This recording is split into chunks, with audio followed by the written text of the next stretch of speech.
دور موجود میں تصوف کی جو شکل و صورت سامنے آئی ہے اور حقیقی تصوف کا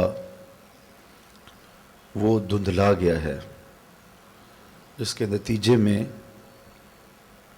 جو معترضین ہیں وہ موجودہ صورت کا نقشہ ہمارے سامنے رکھ کر کے معترض ہوتے ہیں، تو اس کا دفاع یقیناً نہیں کیا جا سکتا۔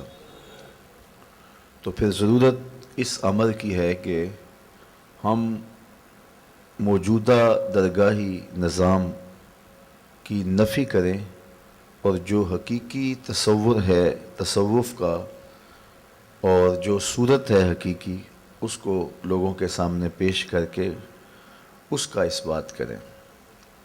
حضرت داتا گنج بخش علی حجویری علیہ رحمہ کشف المعجوب میں فرماتے ہیں کہ تصوف سارے کا سارا اخلاق عالیہ کا نام ہے، اقدار حسنہ کا نام ہے۔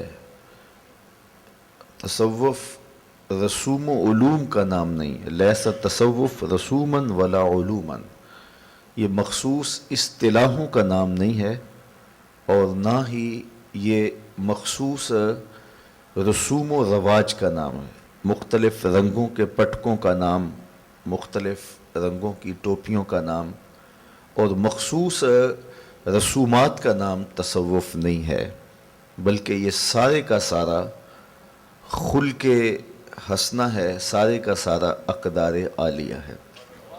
اور ہم اگر صوفیاء کو دیکھیں تو ایک ستھرے اور پاکیزہ انسان کی شکل ہمارے سامنے آتی ہے، اور وہ خلق خدا کے لیے اتنے مفید تھے، لوگوں کی دلجوئی، لوگوں سے محبت، مروت، بھائی چارے، ہمدردی، اور یہ سارے اوصاف ان کے اندر ہم کمال درجے میں دیکھتے ہیں۔ تصوف میں ایک نام ہے حضرت حاتم اصم کا۔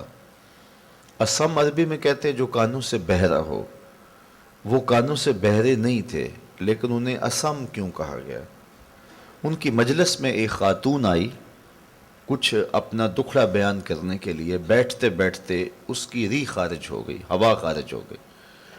تو یہ ایک طبی عارضہ ہے جو ہر ایک کو ہے، لیکن انسان صبح کی محسوس کرتا ہے اگر یہ سر مجلس ہو جائے۔ تو پھر وہ خاتون تھی تو اس نے بڑی شرمندگی محسوس کی اور حیا سے، شرم سے وہ پانی پانی ہو رہی تھی، بار بار اس کو پسینہ آ رہا تھا۔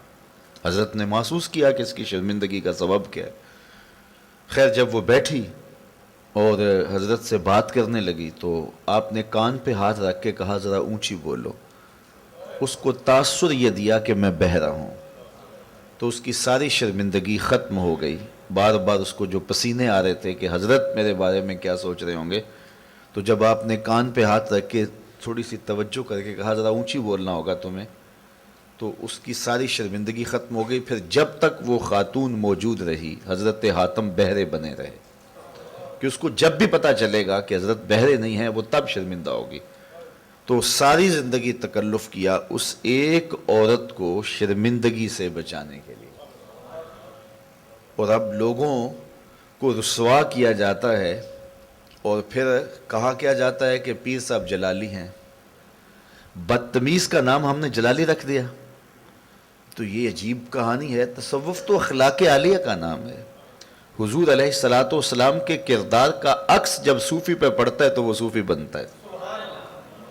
اور اللہ تعالیٰ جل شانہ نے اپنے محبوب علیہ السلام کے بارے میں ارشاد فرمایا، اے محبوب اگر تم سخت مزاج ہوتے، لو کنت فظا غلیظ القلب لانفضوا من حولک، ترشرو ہوتے، سخت مزاج ہوتے، تو اتنے لوگ آپ کے گرد کبھی بھی جمع نہ ہوتے۔ تو اچھے اخلاق کا نام تصوف ہے، اقدار عالیہ کا نام تصوف ہے، محبت کا نام، بھائی چارے کا نام، مروت کا نام، باہمی الفت کا نام، اور خلق خدا کے دکھوں میں ان کے کام آنے کا نام۔ حضور غوث اعظم سیدنا الشیخ عبد القادر الجیلانی علیہ رحمہ فرماتے ہیں کہ آدھا فقر بھوکوں کو کھانا کھلانا ہے اور ننگوں کو لباس پہنانا ہے. یہ آدھا فقر ہے، لوگوں کی ضروریات کو پورا کرنا. بابا بولے شاہ نے بھی تو یہی کہا تھا اپنے لہجے میں، اٹ کھڑکے دکڑ وجے تتا ہووے چلا، آن فقیر کھا کھا جاون راضی ہووے بلا. تو یہ فقیر کا مزاج ہوتا ہے کہ لوگ اس کے پاس آئیں اور اس کے در کا لنگر کھائیں، ضرورت مندوں کی ضرورت کو وہ پورا کرتے ہیں.